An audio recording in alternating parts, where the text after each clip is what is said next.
जय हिंद दोस्तों, स्वागत है आपका अपने लॉ परिवार लो जी भाई रोहित में। मैं रोहित शर्मा आपका स्वागत करता हूं आपके लॉ परिवार में।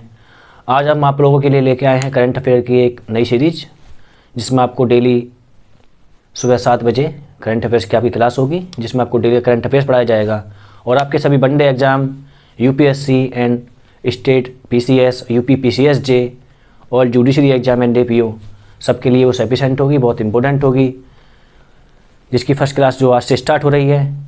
आइए स्टार्ट करते हैं करंट अफेयर्स की फर्स्ट क्लास। तो पहला क्वेश्चन है, IBAS की 10वीं त्रिपक्षीय बैठक का आयोजन कहाँ हुआ? IBAS इसका मतलब हो गया India, Brazil, Australia, south Africa. पहले इसमें 3 देश थे, इसलिए इसको त्रिपक्षीय बैठक बोलते थे, इंडिया, ब्राज़ील, ऑस्ट्रेलिया। लेकिन इसमें जो चौथा देश शामिल हो गया है उसका नाम है साउथ अफ्रीका, लेकिन अभी भी ये त्रिपक्षीय बैठक के नाम से बोली जाती है। तो IBAS की 10वीं त्रिपक्षीय बैठक का आयोजन कहाँ हुआ? इसका जो आयोजन हुआ वो हुआ न्यूयॉर्क में। ठीक। सेकंड क्वेश्चन है, राष्ट्रीय स्वास्थ्य मिशन का पुरस्कार किसने जीता? राष्ट्रीय स्वास्थ्य मिशन का पुरस्कार किसने जीता? ये WHO की तरफ से पुरस्कार दिया जाता है हर साल। जो 2022 का जो राष्ट्रीय स्वास्थ्य मिशन का पुरस्कार है, किसने जीता? तो ये पुरस्कार जीता भारत ने।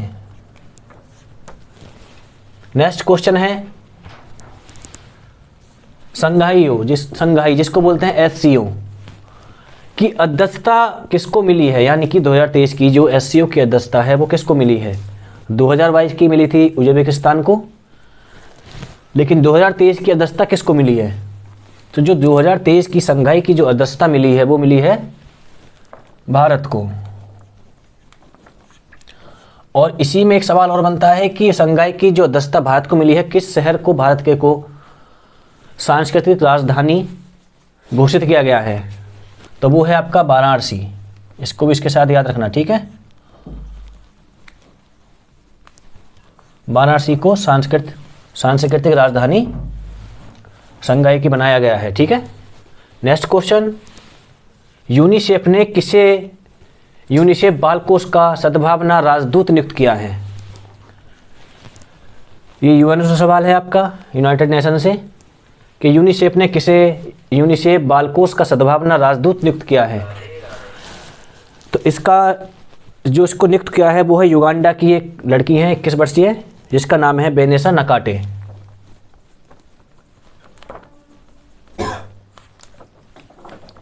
वेनेसा नकाटे कहाँ की है? युगांडा। जो आपका नेक्स्ट क्वेश्चन है, यूक्रेन को $600 मिलियन के हथियार देने की घोषणा किसने करी है? जो किरण देश अभी आपने चर्चा में सुना हुआ, रूस के साथ जिसका भी युद्ध चल रहा था, उसको $600 मिलियन के मतलब जो हथियार देने की घोषणा किस देश ने करी है?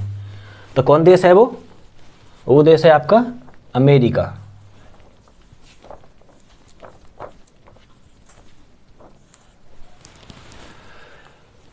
जो आपका नेक्स्ट क्वेश्चन है,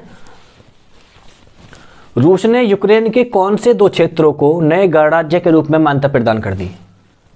मतलब ये क्षेत्र पहले यूक्रेन में शामिल थे, लेकिन रूस ने यूक्रेन पर हमला करने से पहले इन दोनों क्षेत्रों को नए गणराज्य के रूप में मान्यता प्रदान करी है। तो वो दो क्षेत्र कौन कौन से हैं? तो वो है, पहला है यूनेस्क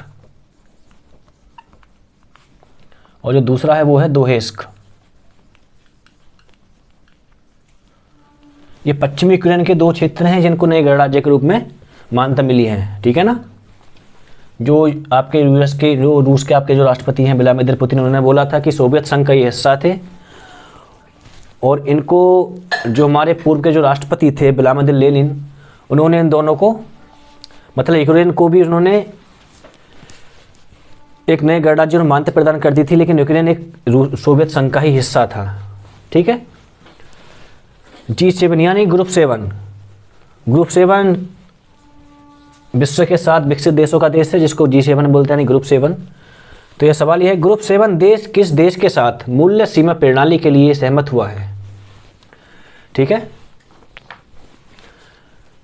जो ग्रुप 7 आपके देश है वो किस देश के साथ मूल्य सीमा प्रणाली के लिए सहमत हुए हैं?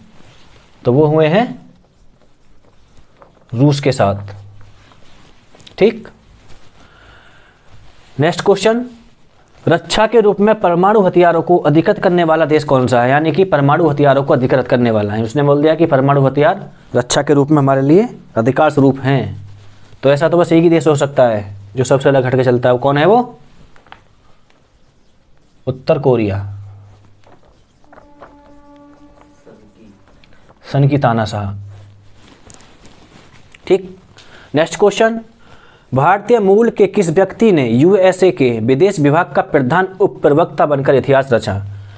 एक व्यक्ति हैं जो भारतीय मूल के हैं और जो यूएसए का जो विदेश विभाग का प्रधान उप प्रवक्ता का पद होता है उस पर उन्होंने नियुक्ति पाई और ये इतिहास की उन्होंने एक तरह से इतिहास रचता है। तो इनका नाम क्या है? इनका नाम है वेदांत पटेल।